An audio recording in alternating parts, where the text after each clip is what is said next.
Welcome to my channel. I hope you are all fit and fine. তো আজকে আমরা ৩০টি প্রশ্ন নিয়ে চলে এসেছি বায়োলজি থেকে। এগুলো হচ্ছে ইম্পর্টেন্ট হবে কাদের জন্য? আপার প্রাইমারি টেট বা গ্রুপ সি, গ্রুপ ডি যারা দিচ্ছে তাদের জন্য এগুলো খুব হেল্পফুল। এছাড়াও বিভিন্ন ধরনের যত কম্পিটিটিভ পরীক্ষা আছে সব পরীক্ষার জন্য খুবই ইম্পর্টেন্ট। তো দেরি না করে শুরু করা যাক।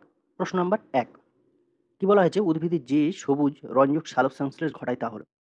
অপশন আছে ক্যারোটিন, ক্লোরোফিল, জ্যান্থোফিল, অ্যান্থোসায়ানিন। তো এখানে রাইট অ্যান্সার হবে অপশন বি, ক্লোরোফিল।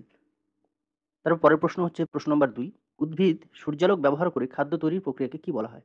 অর্থাৎ উদ্ভিদের যে সূর্যালোক ব্যবহার করে খাদ্য তৈরি করে তাকে কি বলা হয়?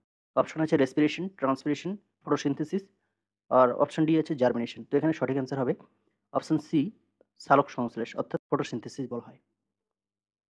প্রশ্ন নম্বর ৩, উদ্ভিদের কোন অংশ মূল থেকে জল নিয়ে গিয়ে পাতায় পৌঁছে দেয়?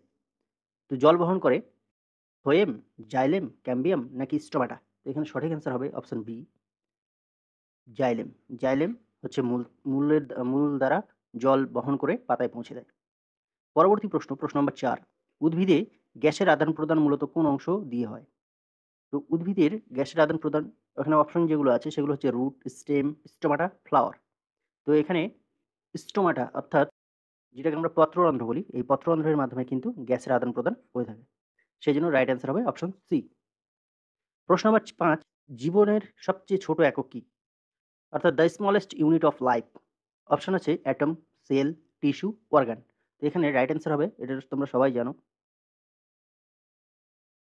সেল বা কোষ, অপশন বি। প্রশ্ন নম্বর ৬, কোষের শক্তিঘর কাকে বলা হয়? মানে শক্তিঘর কোন অঙ্গাণু? নিউক্লিয়াসকে বলা হয় কোষের শক্তিঘর, নাকি রাইবোজোমকে, নাকি মাইটোকন্ড্রিয়া, নাকি গলগি বডি? তো এখানে আমরা জানি যে মাইটোকন্ড্রিয়াকে কোষের শক্তিঘর বলা হয়। সেই জন্য রাইট অ্যান্সার হয়ে যাবে অপশন সি। পরবর্তী প্রশ্ন, কোন রক্তকণিকা সংক্রমণের বিরুদ্ধে লড়ে অর্থাৎ ইনফেকশনের বিরুদ্ধে ফাইট করে? এখানে অপশনগুলি আছে রেড ব্লাড সেল, লোহিত রক্তকণিকা, হোয়াইট ব্লাড সেল, শ্বেত রক্তকণিকা, তারপর আছে প্লেটলেট, প্লাজমা। তো এখানে সঠিক অ্যান্সার হবে হোয়াইট ব্লাড সেল অর্থাৎ শ্বেত রক্তকণিকা কিন্তু এই ইনফেকশনের এগেনস্টে লড়ে। পরবর্তী প্রশ্ন, সূর্যের আলো দ্বারা ত্বকে কোন ভিটামিন তৈরি হয়? এখানে অপশনগুলো আছে vitamin A, B, C, D, D, C. তো এখানে রাইট অ্যান্সার হবে অপশন ডি, ভিটামিন ডি আমাদের ত্বকে কিন্তু সূর্যালোকের উপস্থিতিতে তৈরি হয়। পরবর্তী প্রশ্ন, আয়োডিনের অভাবে কোন রোগের আয়োডিনের অভাব কোন রোগের কারণ? অ্যানিমিয়া, গয়টার, স্কারভি নাকি রিকেট? তো এটা আমরা সবাই জানি যে আয়োডিনের অভাবে গয়টার হয় অর্থাৎ গলাটা ফুলে যায়। প্রশ্ন নম্বর ১০, ম্যালেরিয়া কোন জীবাণুর দ্বারা বহন করা হয়? মানে কোন ধরনের জীবাণুর দ্বারা? সেটা কি ব্যাকটেরিয়া অর্থাৎ উম ব্যাকটেরিয়া ব্যাকটেরিয়া, প্রোটোজোয়া, ভাইরাস না ওয়ার্ম? তো এখানে ম্যালেরিয়া যে রোগটা হয় সেটা জীবাণুটার ধরন হয় আদ্য প্রাণী বা প্রোটোজোয়া। পরবর্তী প্রশ্ন, মাছের শ্বাস-প্রশ্বাসের অঙ্গ হলো? মানে মাছ কোন অঙ্গের সাহায্যে শ্বাস-প্রশ্বাস চালায়? অপশন এ আছে লাংস, তারপরে আছে গিলস, স্পিয়ারিকেল, তারপরে আছে ট্রাকিয়া। তো আমরা জানি যে মাছ হচ্ছে ফুলকা বা গিলস এর সাহায্যে কিন্তু শ্বাসকার্য চালায়। রাইট অ্যান্সার হয়ে যাবে অপশন বি। পরবর্তী প্রশ্ন, প্রশ্ন নাম্বার ১২, কিডনির গঠনগত কার্যগত একক কি? এখানে অপশন আছে নিউরন, নেফ্রন, নিউক্লিয়াস আর টিবিউল। তো আমরা জানি যে কিডনির হচ্ছে মধ্যে প্রচুর নেফ্রন থাকে অর্থাৎ নেফ্রনই কিন্তু এখানে কার্যকারী এবং গঠনগত একক। Option B right answer. পরবর্তী প্রশ্ন, প্রশ্ন নম্বর ১৩, পোকামাকড় দ্বারা পরাগায়নকে কি বলা হয়? অর্থাৎ পলিনেশন বাই ইনসেক্ট, পরাগ সংযোগ যদি পতঙ্গের দ্বারা ঘটে তাহলে তাকে কি বলা হয়? হাইড্রোফিলি, অ্যানিমোফিলি, অ্যান্টোমোফিলি না জুফিলি? তো হাইড্রোফিলি বলা হয় জল দ্বারা যদি পরাগ সংযোগ ঘটে তাহলে তাকে বলা হয় হাইড্রোফিলি। অ্যানিমোফিলি বলা হয় বাতাসের দ্বারা অর্থাৎ বায়ুর দ্বারা যদি পলিনেশন ঘটে তাকে বলা হয় অ্যানিমোফিলি। আর অ্যান্টোমোফিলি বলা হয় পোকামাকড় দ্বারা যদি পরাগ সংযোগ ঘটে তাহলে। তো এখানে রাইট অ্যান্সার হয়ে যাচ্ছে আমাদের অপশন সি, অ্যান্টোমোফিলি অর্থাৎ পোকামাকড় দ্বারা পলিনেশন। পরবর্তী প্রশ্ন, ফুলের কোন অংশ ফল হিসেবে পরিণত হয়? আমরা যে ফলটা খাই সেটা কি খাই পরবর্তীতে? পেটাল, সেপাল, ওভারি না স্টিগমা? আমরা যেটা পরবর্তীতে ফুল থেকে যেটা ফলে পরিণত হয় সেই অংশটা হচ্ছে ডিম্বাশয় ফলে পরিণত হয়। তো রাইট অ্যান্সার হবে অপশন সি। অ্যামিবা কোন অঙ্গের সাহায্যে চলে? অ্যামিবার গমনাঙ্গগুলি কি, কি? কি? সিলিয়া, ফ্ল্যাজেলা, সিউডোপোডিয়া নাকি টেন্ট্যাকলস? তো আমরা সবাই জানি যে সিউডোপোডিয়া অর্থাৎ ছদ্মপদ এর দ্বারা যখন প্রয়োজন হয় তখন পা গঠন হয় আবার লুপ্ত হয়ে যায়। পেছন দিক থেকে লুপ্ত হয়, সামনের দিকে তৈরি হয়। এভাবেই কিন্তু অ্যামিবা সামনের দিকে এগিয়ে যায়। যে প্রক্রিয়ায় জীব নতুন প্রজন্ম সৃষ্টি করে তা কি? ফটোসিনথেসিস বলা হয় না রিপ্রোডাকশন বলা হয় না ট্রান্সপিরেশন না ডাইজেশন?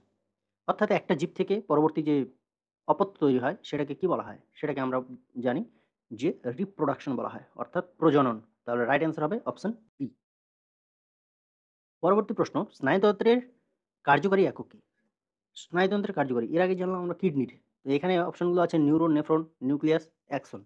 তো এখানে রাইট অ্যান্সার হবে স্নায়ুতন্ত্র কিসের সঙ্গে সম্পর্কিত? স্নায়ুতন্ত্র কিন্তু এই নিউরন নিয়ে গঠিত।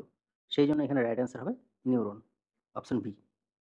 পরবর্তী প্রশ্ন, স্টোমাটার খোলা এবং বন্ধ হওয়া নিয়ন্ত্রণ করে কোন সেল? গাট সেল নাকি রুট হেয়ার্স না ভেসেলস না ক্লোরোপ্লাস্ট? এখানে রাইট অ্যান্সার হবে অপশন এ প্রহরী কোষ অর্থাৎ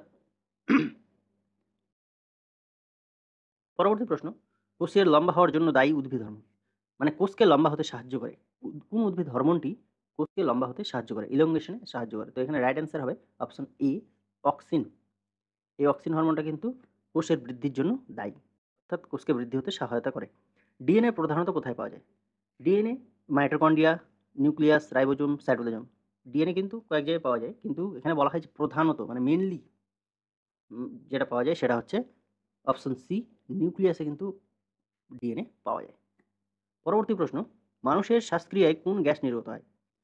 তো মানুষের শ্বাসক্রিয়ায় অক্সিজেন নির্গত হয় নাকি কার্বন ডাইঅক্সাইড নাকি নাইট্রোজেন নাকি হাইড্রোজেন নির্গত হয়? তো আমরা জানি মানুষের শ্বাসক্রিয়ার ফলে আমরা কি ত্যাগ করি?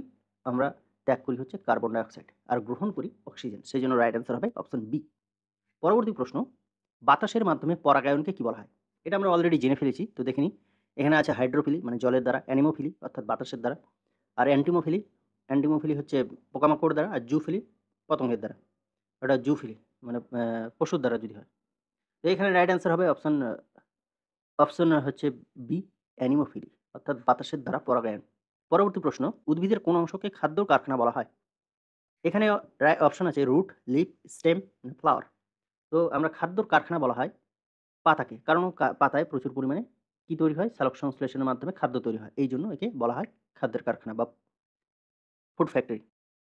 পরবর্তী প্রশ্ন, ভিটামিন ডি এর অভাবে কোন রোগ হয়? ভিটামিন ডি আমরা জানলাম যে সূর্যালোকে ত্বকে উৎপন্ন হয় এবং এই ভিটামিন ডি এর অভাবে কোন রোগ হয়? ভিটামিন ডির যদি অভাব হয় তাহলে রোগে হাড়ের গঠন ঠিকঠাক হয় না। এই ভিটামিন ডি এর ফলে যে রোগটা হয় সেটা হচ্ছে রিকেটস রোগ। পরবর্তী প্রশ্ন, মানুষের শ্বাস-প্রশ্বাসের অঙ্গ কি? অর্থাৎ মানুষ কি দিয়ে শ্বাস-প্রশ্বাস মানে গ্রহণ এবং ত্যাগ করে? এখানে অপশন আছে হার্ট, লাংস, কিডনি, স্টমাক। তো এখানে সঠিক অ্যান্সার হিসেবে লাংস অর্থাৎ ফুসফুস।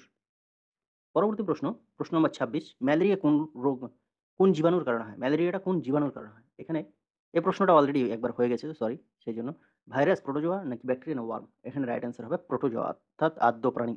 এই আদ্য প্রাণীর কারণে কিন্তু ম্যালেরিয়া রোগটি হয়ে থাকে। উদ্ভিদের কোন অংশ খাদ্য সংরক্ষণ করে? তো এখানে আমরা জানি যে ফল কিন্তু মেইনলি খাদ্য সংগ্রহণ করে। তাছাড়াও এখানে জানার বিষয় আছে রুট, স্টেম, লিফ, ফ্লাওয়ার। এখানে কিন্তু ফল বলে কিছু দেওয়া নেই। তাহলে এখানে অ্যান্সার হয়ে যাবে রুট। রুট কিন্তু ফুড স্টোর করে রাখে। এটা খুব ভাইটাল একটা কোয়েশ্চেন, খুব ইম্পোর্টেন্ট। এটা মনে রাখতে হবে যে মূল খাদ্য সংরক্ষণে কাজ করে কিন্তু। আলোক সংশ্লেষ বা সালোক সংশ্লেষের জন্য উদ্ভিদ কোন গ্যাস গ্রহণ করে? গ্রহণ করে। এখানে oxygen, nitrogen, carbon die oxide না হাইড্রোজেন? আমরা জানি যে আমরা অক্সিজেন গ্রহণ করি, কার্বন ডাই অক্সাইড ত্যাগ করি। কিন্তু উদ্ভিদ কি করে? যখন সালোক সংশ্লেষের সময় কার্বন ডাই অক্সাইড গ্রহণ করে এবং অক্সিজেন ত্যাগ করে। পরবর্তী প্রশ্ন, রক্তের ও গ্রুপকে কি বলা হয়? ইউনিভার্সাল রেসিপিয়েন্ট, ইউনিভার্সাল ডোনার না রেয়ার গ্রুপ না নান? এখানে রাইট অ্যান্সার হবে অপশন বি সার্বজনীন দাতা অর্থাৎ ইউনিভার্সাল ডোনার। সব জায়গায় ও গ্রুপ ও গ্রুপ ডোনেট করা যায়। ও নেগেটিভকে বলা হয় মেইনলি। পরবর্তী প্রশ্ন অর্থাৎ আজকের শেষ প্রশ্ন, ফুলের কোন অংশে পরাগ সংযোগ ঘটে? ওভারি, স্টিগমা না পেটাল না সেপাল? অর্থাৎ মানে ফুলের কোন অংশটাই মানে পলেনটা অর্থাৎ পরাগটা এসে পড়ে মানে রিসিভ হয়। এখানে অপশন দেওয়া আছে ওভারি, স্টিগমা, পেটাল, সেপাল। তো এখানে রাইট অ্যান্সার হবে স্টিগমা। এই স্টিগমার উপর এসে কিন্তু পরাগটা পড়ে। তারপরে ওটা ইলংগেশনের মাধ্যমে সেখানে নিষেক সম্পন্ন হয়। তো আজকের মতো এখানেই। ভিডিওটি ভালো লাগলে অবশ্যই লাইক, কমেন্ট, শেয়ার করে পাশে থাকার জন্য অনুরোধ রইল। Thank you.